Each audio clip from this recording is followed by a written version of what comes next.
Express in terms of I the square root of negative 200. When we have the square root of a negative number, we can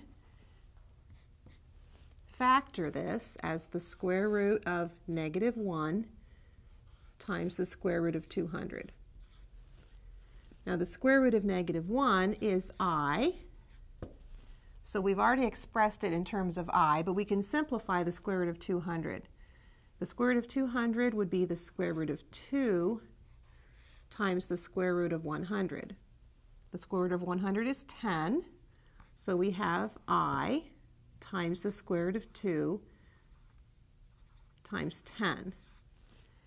Now this is typically written in one of two ways, either 10 times the square root of 2 times I, or 10I times the square root of 2.